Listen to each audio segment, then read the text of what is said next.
Welcome to the Explainer. So, the wait is officially over. The 2026 FIFA World Cup has kicked off, and honestly, based on the early data we're seeing on the ground, we are looking at a tournament that completely dwarfs anything we have ever seen in the history of global sports. It is already the most massive, chaotic sporting event human beings have ever attempted to organize.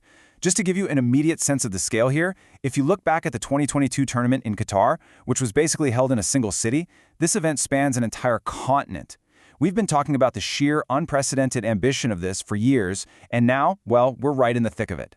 Today, we're going to visually break down exactly what makes this tournament so incredibly complex and show you why the sheer mechanics of this World Cup are unlike anything we've ever witnessed. Okay, let's dive into this. 48. That's the new number of teams competing, up from the traditional 32 that we've known for decades.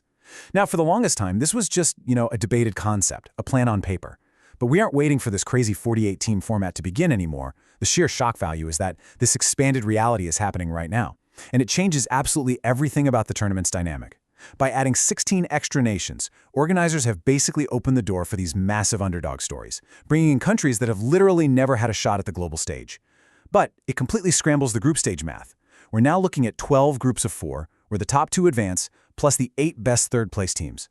So it completely dilutes the traditional margin for error, while at the exact same time creating this massive, unpredictable knockout bracket where plotting a clear path to the final is almost impossible. And because of that jump to 48 teams, we get this staggering number, 104 matches. To put that into perspective, the previous format had 64 matches. That's a massive 40-match jump. Just think about that scale for a second.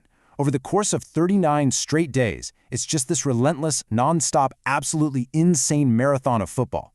The sheer volume of games happening day after day, it's a logistical nightmare for broadcasters trying to map out global feeds, but honestly, it's an even bigger strain on the ground. Think about the pitch maintenance. We're talking about retrofitting massive American football stadiums, ripping out synthetic turf for natural grass, and basically just crossing our fingers that those pitches can survive the absolute beating of hosting multiple high-stakes matches in such a condensed window. Now, to even accommodate those 104 matches, the infrastructure is spread out across 3 massive nations: the United States, Canada, and Mexico. The logistics required to pull this off across these specific borders, mind-bending, literally. A team could find themselves playing a critical group stage matchup in the coastal climate of Vancouver, Canada, and then, just 4 days later, they're expected to tee it up in Monterrey, Mexico. That's a flight equivalent to crossing the entirety of Europe. Teams are dealing with thousands of miles of transit, they're crossing international customs borders, and jumping through 3 completely different time zones just to fulfill their minimum obligations for the group stage. The travel itself is basically a major opponent before the whistle even blows. Which brings us to part 1, a brutal geographic gauntlet. Moving from that macro scale of continental logistics, let's zoom in on the micro complications for the actual human beings on the pitch. And this brilliantly illustrates exactly why this is such a physical shock. Look at this severe environmental contrast. You've got players competing at the famed Estadio Azteca in Mexico City, which sits at an elevation of over 7,300 feet. At that altitude, the air is super thin, and a player's VO2 max, their ability to actually utilize oxygen, just plummets. Their lungs are absolutely burning. Then, in a matter of days, they're packed onto a plane and dropped straight into the suffocating 90-degree, high-humidity heat of Miami. Down at sea level, the air is thick, sweat doesn't evaporate, and hydration levels crash.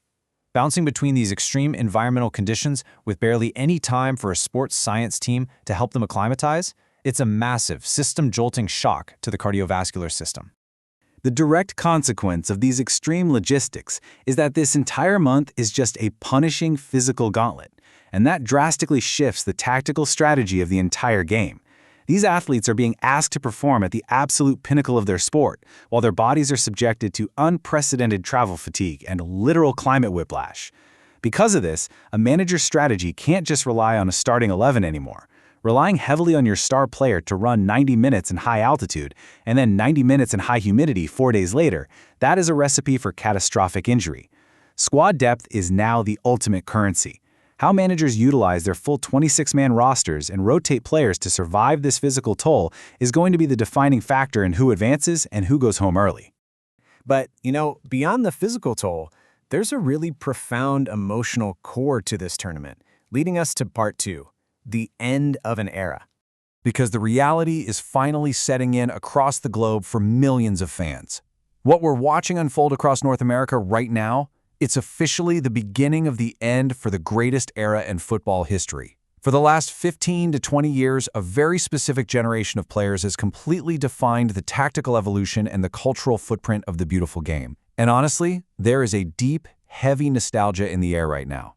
The gravity of this moment, watching the heroes who defined our childhoods and early adulthoods finally age out of the global stage, it's just hanging over every single match, every single pass, and every single goal. Now, what's really interesting about this slide is the heavy realization we're facing with Lionel Messi and Cristiano Ronaldo.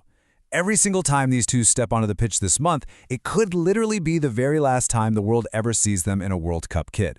We're talking about two players with a combined 16 Ballon d'Or awards between them. With Messi turning 39 and Ronaldo at 41 during this cycle, we are watching the absolute final, undeniable chapters of two legends who have pretty much monopolized football greatness. The fact that any given match could be their curtain call adds this incredible, almost unbearable layer of tension. Every touch of the ball is quite literally sports history happening in real time.